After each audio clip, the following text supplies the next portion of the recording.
बठिंडा पंजाब में गुरुजी पंडित प्रदीप मिश्रा जी द्वारा श्री संत शिव महापुराण कथा शुरू हो गई है। यह 7 दिवसीय शिव महापुराण कथा है जो कि 4 जनवरी से 10 जनवरी 2024 तक आस्था और यूट्यूब के माध्यम से देखी जा सकती है। आज की कथा बहुत अधिक रोचक जानकारियों से भरपूर थी, जिसमें गुरुजी ने काफ़ी रोचक पत्र पढ़े हैं, जिनके माध्यम से कुछ विशेष उपायों की जानकारी भी दी है। आज 6 जनवरी श्री संत शिव महापुराण कथा में गुरुजी ने कुल 13 उपाय पत्र और उपयोगी जानकारियाँ दी हैं। सभी की जानकारी आपको इस वीडियो के माध्यम से प्राप्त होने वाली है। अगर किन्हीं कारणवश आपने आज की कथा नहीं सुन पाई है तो पूरी कथा का रसतत्व आपको इस छोटे से वीडियो से प्राप्त होने वाला है।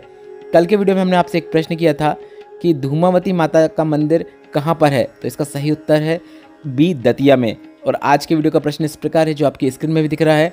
गुरुजी पंडित प्रदीप मिश्रा जी के कितने बच्चे हैं? आपके ऑप्शन इस प्रकार हैं, ए 1, बी 2, सी 3। आप इस प्रश्न का उत्तर अभी हमें कमेंट बॉक्स के जरिए भेज सकते हैं। हम इस प्रश्न का उत्तर आपको कल के वीडियो में जरूर बता देंगे।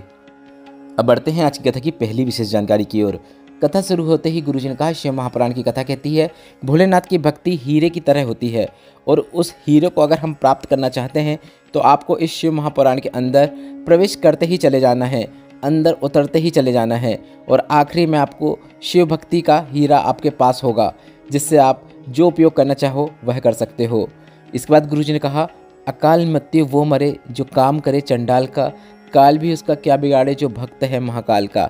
बढ़ते हैं आज की कथा की दूसरी से जानकारी की ओर। गुरुजी ने कहा, कल भी हमने आपको बताया है कि संत साधु और गुरुजन इन 3 चीज़ों से बिल्कुल दूर रहते हैं। ये 3 चीज़ें इस प्रकार है, नमस्कार, चमत्कार और नमस्कार। बढ़ते हैं आज की कथा की तीसरी विशेष जानकारी की ओर। गुरुजी ने कहा, जब तक आप शिव की शरण में नहीं गए तब तक दुख आपका है, और जब आपने 1 लोटा जल शिवलिंग पर अर्पित करना शुरू कर दिया तब से तुम्हारा दुख तुम्हारा नहीं होता है, वह भोलेनाथ का हो जाता है।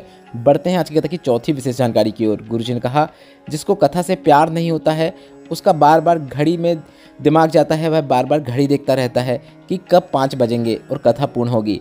और जिसको कथा में प्रेम होता है उसे समय का पता भी नहीं चलता है कि कब कथा पूर्ण हो गई। जिस दिन तुम्हारा प्रेम, तुम्हारा स्नेह भोलेनाथ के प्रति हो जाएगा, उस दिन तुम्हें घड़ी देखने की जरूरत नहीं पड़ेगी, क्योंकि तुम्हारा स्वयं समय भोलेनाथ चलाएंगे। बढ़ते हैं आज की कथा की 5वीं विशेष जानकारी की ओर।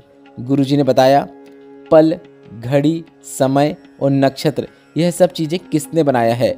अगर आप किसी से पूछोगे तो वह बताएंगे कि यह सब शंकर भगवान ने ही बनाया है। पहले के परिवार में गुरुजी ने कहा, एक व्यक्ति के पास घड़ी होती थी या फिर परिवार में एक घड़ी होती थी और पूरे परिवार के पास समय होता था। इसके बाद गुरुजी ने कहा, पर आज के समय में, आज के ज़माने में घड़ी सबके पास है पर समय किसी के पास नहीं है। बढ़ते हैं आज की कथा की 6वीं विशेष जानकारी की ओर। विमला देवी जी पत्र लेकर आई, जिसमें उन्होंने लिखा, पिछले साल मुझे बच्चेदानी में कैंसर की गांठ हो गई थी। मुझे 4th स्टेज का कैंसर हो गया था, जिसका इलाज कराया मैंने जयपुर में, पर मेरे को इलाज के बाद भी कोई तकलीफ़ में राहत नहीं मिली। बहुत ज़्यादा कमज़ोर हो गई थी, शरीर बहुत शिथिल हो गया था। तभी मेरी पड़ोसन ने मुझे शिव महापुराण कथा के बारे में बताया और 1 लोटा जल और 1 बेलपत्र का महत्व बताया। परिवार वालों को मैंने मंदिर भेजती और कहती कि मुझे शिवलिंग पर चढ़ा हुआ जल और बेलपत्र लाकर दें। वे लोग मेरे लिए बेलपत्र और जल लाकर देते। मैं लगातार श्री शिवाय नमस्तुभ्यम मंत्र का जाप करती रहती और रोज़ शिवलिंग पर चढ़े हुए जल और बेलपत्र का आचमन करती। बाबा की कृपा का क्या वर्णन करूं। डॉक्टर के पास गई और डॉक्टर के पास मैंने 9 बार अलग अलग जांचें करवाई और हर रिपोर्ट में मेरा कैंसर की रिपोर्ट नेल आ गई है। अब मैं पूरी तरीके से ठीक हो गई हूँ। उसी का आभार व्यक्त करने के लिए मैं कथा पंडाल में आई हूँ। बढ़ते हैं आज की कथा की 7वीं विशेष जानकारी की ओर। गुरुजी ने कहा, आप लोग जिम जाते हैं शरीर को मजबूत करने के लिए, डंबल डिप्स सब आप करते हैं जिम में ताकि आपका शरीर मजबूत हो, पर जब लोग नए नए जाते हैं तो सब लोग आप पर हंसते हैं क्योंकि आपसे वह उठ नहीं पाता है। और जिम में गाना बजाया जाता है, अगर आप ट्रेनर से पूछेंगे कि यह गाना क्यों बजाया जाता है तो इस पर वह बताएंगे कि तुम्हारा ध्यान भटके ना, कि आसपास के लोग तुमको देख रहे हैं या फिर हंस रहे हैं और तुम एकाग्रचित होकर अपने जिम में कसरत कर सको। उसी तरह शिव महापुराण की कथा भी तुम्हें मजबूत बनाने का कार्य करती है और तुम्हारा मनोबल को इतना बढ़ा देती है कि दुनिया वाले कुछ भी कहें पर तुम्हारा विश्वास अडिग रहता है कि मैं जो भी कार्य करूंगी या करूंगा उसमें भोलेनाथ मेरे साथ रहेंगे और मैं भटक नहीं सकता। बढ़ते हैं आज की कथा की 8वीं विशेष जानकारी की ओर।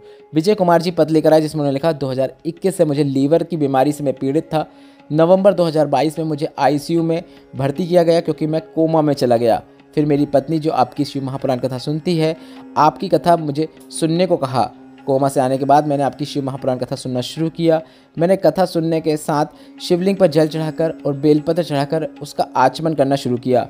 डॉक्टर ने मेरे पेट में गांठ बताई, ऑपरेशन भी बहुत ज़रूरी है ऐसा कह दिया। मुझे ऑपरेशन के लिए ले जाया गया और जांच की गई। उस जांच के पहले मैंने पत्नी का दिया बेलपत्र और शिवलिंग पर चढ़ा हुआ जल को मैंने पीते हुए चला गया। डॉक्टर ने जब मेरे शरीर को खोला उसके अंदर उन्हें गांठ नहीं मिली। इसके बाद मैंने फिर से जांच कराई, MRI कराई तो पता चला कि जो गांठ छोटी थी वह अब बहुत बड़ी गांठ बन चुकी है।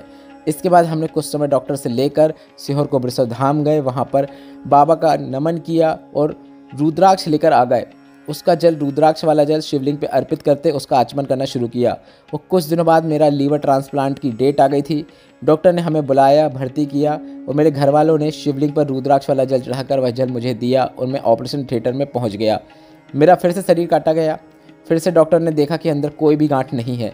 इसके बाद डॉक्टरों ने फिर से जांच की और बताया आपके शरीर में कोई भी गांठ नहीं है और अब आपको लीवर ट्रांसप्लांट की भी ज़रूरत नहीं है क्योंकि आपके लीवर ने कार्य करना शुरू कर दिया है। अब मैं पूरी तरीके से ठीक हूँ। उसी का आभार व्यक्त करने के लिए मैं कथा पंडाल में आया हूँ। बढ़ते हैं आज की कथा की 9वीं विशेष जानकारी की ओर। बबीता शंकर लालजी पत्र लेकर आई, जिसमें लिखा मेरे बेटे का CA क्लियर नहीं हो रहा था। बेटा हार गया था, हताश हो गया था। शिवलिंग पर जल चढ़ाने को मैंने कहा। बेटे ने मंदिर जाना शुरू किया, रोज़ शिवलिंग पर जाकर जल चढ़ाता, फिर भी उसका CA क्लियर नहीं हुआ। भोले बाबा ने उसकी नहीं सुनी, बेटा ने ऐसा कहा। इसके बाद गुरुजी ने कहा कि आप अगर एग्ज़ाम देने के पहले पढ़ाई करोगे तो क्या आप पास होगे? नहीं ना। उसी तरह आपको पढ़ाई भी पूरे साल करनी होती है और उसी तरह आपको शिवलिंग पे जल भी पूरे साल चढ़ाएंगे तभी आपको सफलता प्राप्त होती है। इसके बाद गुरुजी ने आगे पत्र पढ़ा जिसमें लिखा था मेरे बेटे ने हार नहीं मानी, वह लगातार शिवलिंग पर जल चढ़ाता रहा और अगली बार बेटे का CA क्लियर हो गया। उसी का आभार व्यक्त करने के लिए यह पत्र लिख रहे हैं। बढ़ते हैं आज की कथा की 10वीं विशेष जानकारी की ओर। उर्मिला देवी जी पत्र लेकर आई, जिसमें लिखा मेरे घर में संतान नहीं थी, सब जगह इलाज कराया पर कहीं से कोई फ़ायदा नहीं हुआ। 9 वर्ष निकल चुके थे। आपकी कथा पहली बार मैंने मोबाइल पर फेसबुक के माध्यम से सुनी।